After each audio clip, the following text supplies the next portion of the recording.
This is our second week in the book of James, and the theme today is wisdom. Wisdom. Let's listen to what James has to say on wisdom. If any of you lacks wisdom, you should ask God, who gives generously to all without finding fault, and it will be given to you. But when you ask, you must believe and not doubt, because the one who doubts is like a wave of the sea blown and tossed by the wind. That person should not expect to receive anything from the Lord. Such a person is double-minded and unstable in all they do. Now we flip to James chapter 3, beginning with verse 13. Who is wise and understanding among you? Let them show it by their good life, by deeds done in the humility that comes from wisdom. But if you harbor bitter envy and selfish ambition in your hearts, do not boast about it or deny the truth. Such so-called wisdom does not come down from heaven, but is earthly, unspiritual, demonic.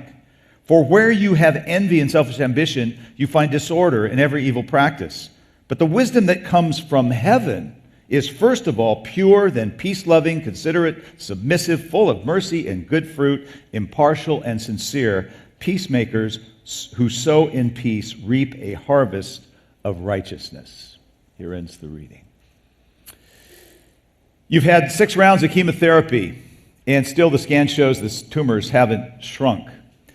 Your doctor tells you to go home and think more about the quality than the quantity of your life. But you don't give up. You go online, you read the medical sites, you scan over all of the clinical trial reports, you hop an airplane, you go travel from cancer center to cancer center around the United States, and lo and behold, it turns out that the chemo starts working. Your tumors are shrinking. And yet you have discovered while you've been doing your research about a new therapy. It's called cryosurgery, which is the injection of liquid nitrogen into the tumors. And that might be a better therapy. And so you poll your doctors. You ask your doctors, what do you think? And here's the answer that comes back for your doctors. We can't say for certain what would be the best treatment for you. You have to decide for yourself according to your values. And all of a sudden you feel this burden like you have this life or death decision. See, a generation ago, we used to say, oh, if only we had more information. If we had more facts, if we had more knowledge, then life would be so much easier. But here we are today. We are drowning in information. We have all kinds of limitless choices, and we have the right to do just about anything, and we still don't know what to do. So what we are learning is it's not enough for us just to have information or even to have knowledge. What we need is something called wisdom. Wisdom isn't just knowing a lot of stuff. Wisdom is knowing what to do with what you know.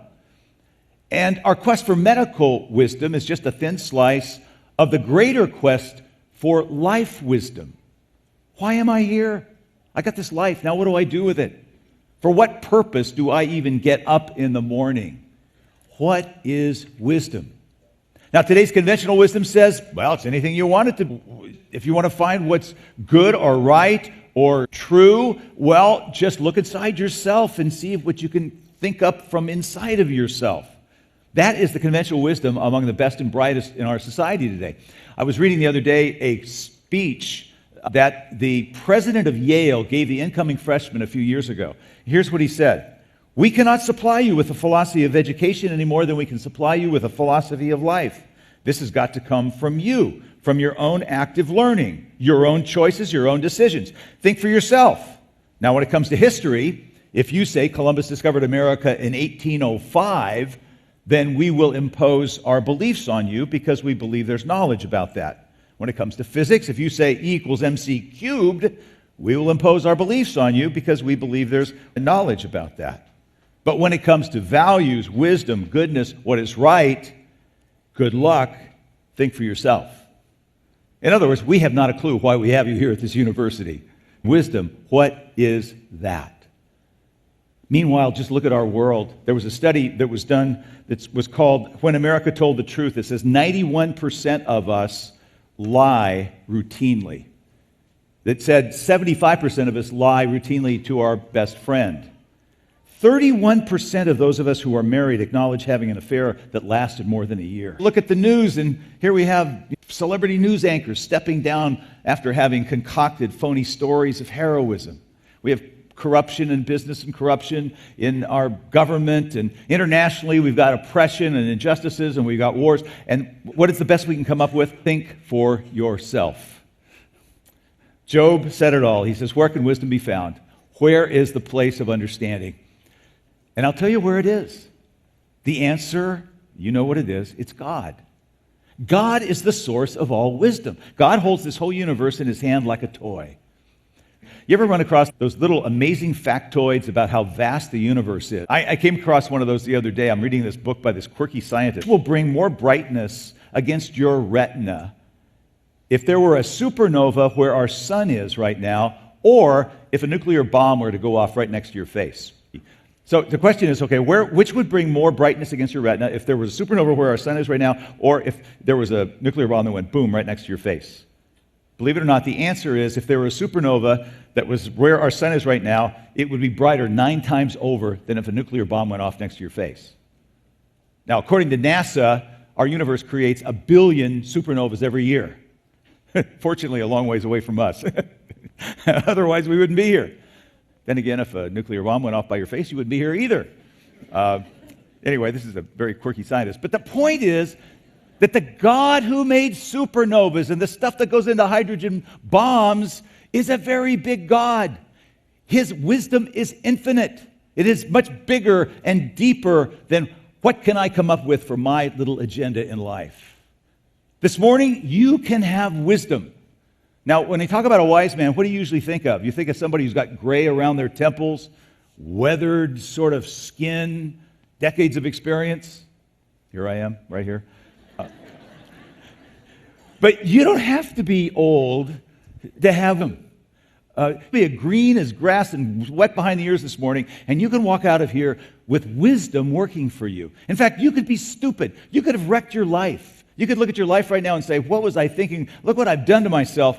And you can walk out of here on the path of wisdom. If you do 3 things that James tells us to do, you can walk out of here with wisdom at work for you. And I'm going to go through those 3 things. That's what I want to talk about. First of all, put God first in your life.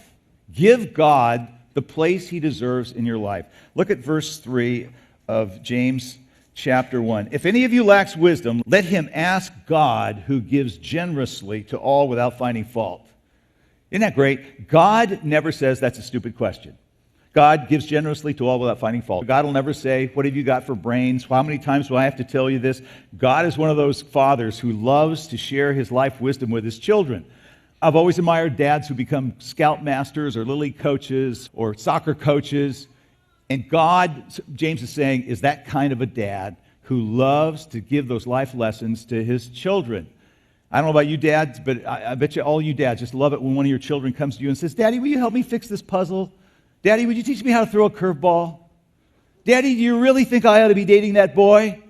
But dads, we love to give advice, and the older we get, the more we call it wisdom, don't we? And if you want to please God, approach him as a wise, all-knowing father. The psalmist says, the fear of the Lord is the beginning of wisdom. Now, clearly, that doesn't mean being terrified of God, because James just told us that God's the kind of father who takes his coat and throws it in the corner and gets down on the carpet with his kids. So what fear here means is just stunned awe and wonder. Just to be utterly amazed at who God is. Anne Lamott said there are only 3 prayers: help, thanks, and wow. That's all there are, those 3 prayers: help, thanks, and wow. And this is a wow that the God who created supernovas is excited about sharing his wisdom with you, his child. Well, there's a caveat, however, that comes now in verse 6. It says, but when a person asks, he must believe and not doubt. And what James is going to do now is give us a picture of the kind of person he'll never find wisdom. Because he who doubts is like a wave of the sea blown and tossed by the wind. If you know anything about surfing, every surfer's nightmare is to go to the beach when there's a howling onshore wind. It just turns the waves into unrideable soup and just mush. You can't ride it. And what James is saying here is that if you don't have propelling you through life a strong faith commitment, you're just kind of like a bad day at the beach. You're just blown every which way. And God's not going to give you any wisdom because it's not going to do you any good, because you're just dominated by other forces around you, whatever is in your environment, like the personality of your boss or the peer pressure that's around you or the values of the culture or your family background or whatever. You're never going to have wisdom without that faith commitment. It says, verse 8, such a person is double-minded and unstable in all they do. So number one, to have wisdom, put God first, unequivocally. Number one in your life, with no doubt, and you will shoot through life on the wave of wisdom that God is going to give you in your life. So that's number one. Number two, second, humbly receive God's wisdom from above.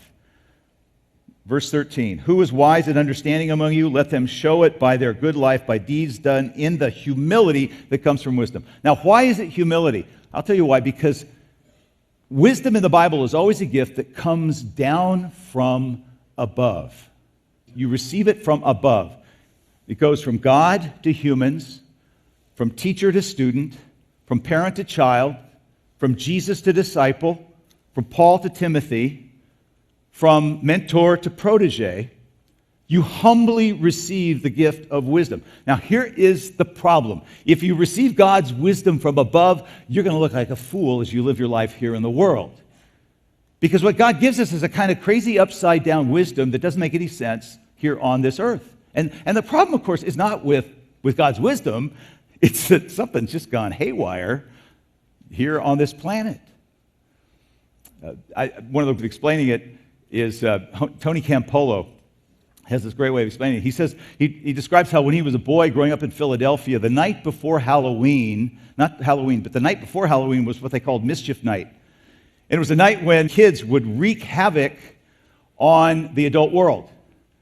And air would get let out of tires of cars, and cars would get egged, and trash cans would get knocked over, and houses would get toilet paper and all the rest.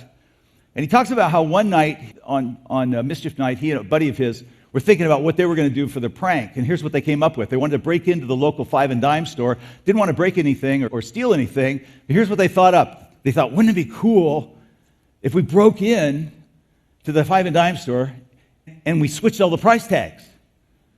And so the next morning, somebody walks in and there is a toaster that costs 5 cents. And there's a stick of licorice that costs $500. In other words, people would walk in and they would not know the value of anything. Well, you can see where I'm leading, and that is that somebody in this world has switched all the price tags. And you and I are like the people who walked into that five and dime store, and we have been fooled into thinking that a lot of trashy things are really valuable and that there are a lot of precious treasures that we don't think are valuable at all. And when God's wisdom seeps in, it recalibrates our inner compass toward the things that really truly matter in life. But there's a clash between the worldly wisdom below and the wisdom that comes from above. And so you and I as Christians have to live counterintuitively in this upside-down world, the paradoxes of the kingdom of God. In other words, we have to live by principles that make no sense because of this upside-down, twisted world we live in. I want to run through 9 of the paradoxes that you and I have to live that seem crazy and wacko, but are the very wisdom of God. But the first one is, the humble will be exalted. Slavery leads to freedom. The foolish are wise. The poor are rich. The weak are strong. We die to live. We give to receive. The first are last, and the last are first. And then it says it all. We lose our life to find it. Now, the world says, don't die to self, indulge yourself. Get all you can and can all you get. And it's no wonder that the world looked at Jesus and thought he was crazy. And today they're going to look at us and follow Jesus and think we're crazy. I don't think anybody said that better than A.W. Tozer. He said, a Christian is an odd bird.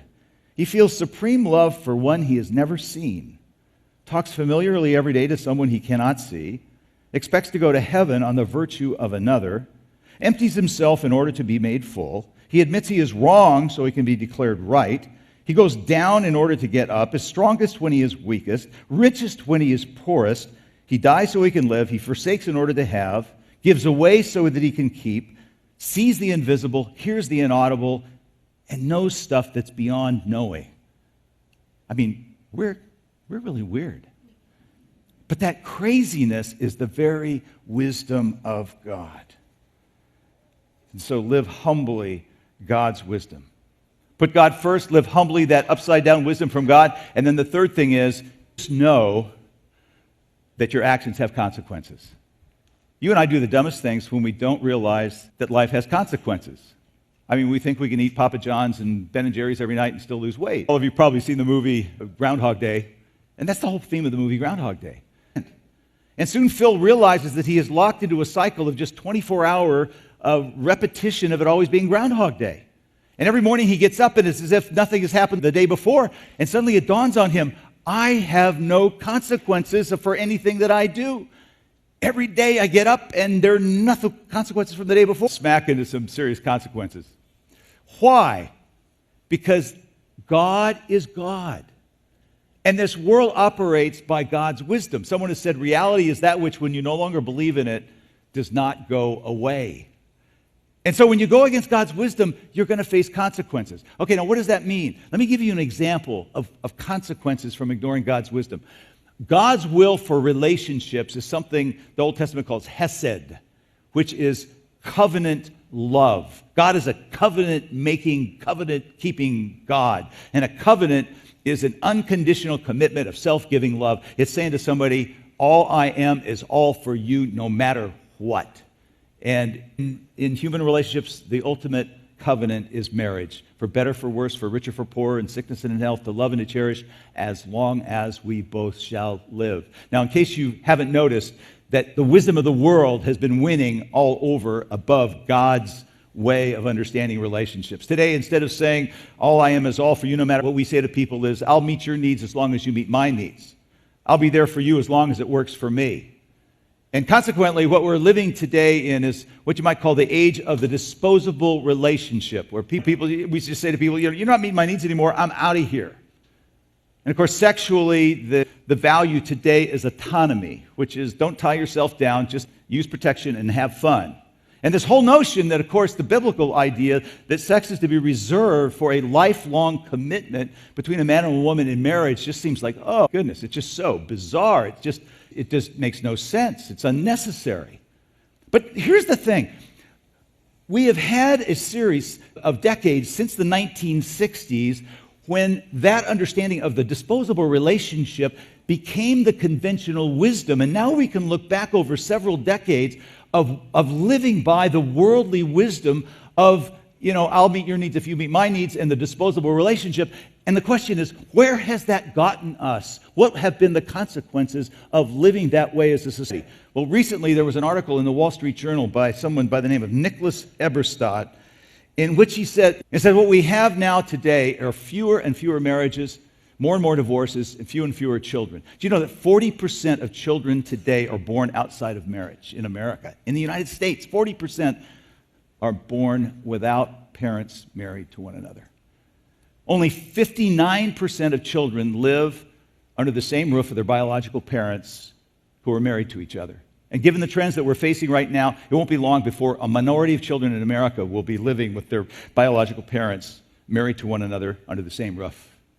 What's true in America is even more true in Europe.